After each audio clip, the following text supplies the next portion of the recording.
ನಾನು ಈ ಪೇನ ಸಫರ್ ಮಾಡ್ತಾ ಇರೋದು ಬಂದ್ಬಿಟ್ಟು 1.5 ವರ್ಷ ಮೇಲೆ ಆಯ್ತು. ಬಟ್ ಅಡ್ಡಾಡ್ತಿರೋ ಜಾಗ ಇಲ್ಲ, ಏನೂ ಇಲ್ಲ. ಡಿಸೈಡ್ ಆಗಿರೋದು ಕೊನೆಗೆ ಆಪರೇಷನ್ ಮಾಡಿಸ್ಬೇಕಂತೇಳಿ.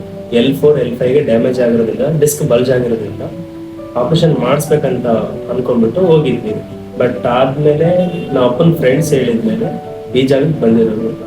ಫಿಸಿಯೋಥೆರಪಿ ಮಾಡ್ಸೋಣ, ಲಾಸ್ಟ್ ಒಂದು ಟ್ರೈ ಮಾಡೋಣ ಅಂತ ಹೇಳ್ಬಿಟ್ಟು ಬಂದ್ಮೇಲೆ ಗೊತ್ತಾಗಿದ್ದು ನಮ್ಮ ಪೇನ್ ಇರೋದು 100%, 90% ತುಂಬಾ ರಿಲೀಫ್ ಆಗಿದೆ. ಯಾವ ಯಾವ ಲೆವೆಲಿಗೆ ಅಂದ್ರೆ ಅಡ್ಡಾಡ್ತಿರ್ಲಿಲ್ಲ, ಏನು ಮಾಡ್ತಿರ್ಲಿಲ್ಲ. ಬಟ್ ಇವಾಗ ಅಡ್ಡಾಡ್ತೀನಿ, ಕೆಲಸ ಮಾಡ್ತೀನಿ, ಎಲ್ಲ ಮಾಡ್ತೀನಿ. ಇವಾಗ ಇನ್ನೊಂದು 10% ಇದೆ, ಬಟ್ ಆಲ್ಮೋಸ್ಟ್ ಅದು ಕೂಡ ಕಡಿಮೆ ಆಗಿದೆ ಇವತ್ತು. ಇನ್ನು ಮತ್ತೆ ಮಾಡಬೇಕು. ನಾನು ಹೇಳ್ತಿರೋದು ಇಷ್ಟೇ, ಯಾವುದೇ ಜನಕ್ಕೆ ಏನೇ ಇರಲಿ, ಕಾಲಿರಲಿ, ನೋವು, ಇದು ನೆಕ್ ಪೇನ್ ಇರಲಿ, ಕೈ ಇರಲಿ, ಯಾವುದೇ ತರ ಪೇನ್ ಇರಲಿ, ಬನ್ನಿ ಸಂದೀಪ್ ಹಾಸ್ಪಿಟ್ಲ್ ಗಂಗಾವತಿಯಲ್ಲಿ ಬನ್ನಿ, ತೋರಿಸ್ಕೊಳ್ಳಿ, ರಿಲೀಫ್ ಆಗುತ್ತೆ. ಆಪರೇಷನ್ಗಿಂತ ಒಂದ್ಸಲ ಬಂದು ಚೆಕ್ ಮಾಡಿಸಿ, ನಿಮಗೆ ಗೊತ್ತಾಗುತ್ತೆ ಅದು ಹಾಸ್ಪಿಟ್ಲ್ ಯಾವ ತರ ಇದೆ, ಟ್ರೀಟ್ಮೆಂಟ್ ಯಾವ ತರ ಇದೆ ಅಂತ ಗೊತ್ತಾಗುತ್ತೆ. ಒಂದ್ಸಲ ಟ್ರೈ ಮಾಡಿ.